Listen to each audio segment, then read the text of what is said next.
हमने, लेकिन उसने आंखें नहीं झुकाई हमारे सामने। उसके हाथ काट दिए हमने, लेकिन उसने हाथ नहीं फैलाए हमारे सामने। उसके पैर काट दिए हमने, लेकिन उसने अपने गुडघे नहीं टेके हमारे सामने। अरे उसकी गर्दन काट दी हमने, लेकिन अपनी गर्दन नहीं झुकाई उसने अपने सामने।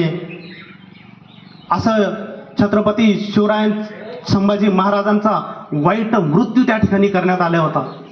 आणि त्यामुळं त्या महानसाविषयी शेवटी सांगताना एवढं सांगतो की सह्याद्रीच्या छातीमधून धगधगणारा लाव्हा होता, सह्याद्रीच्या छातीमधून धगधगणारा लाव्हा होता। स्वराज्याचा रक्षक संभाजी, वाघाचा तो छावा होता, वाघाचा तो छावा होता। धन्यवाद। जय शिवाजी, जय संभाजी महाराज।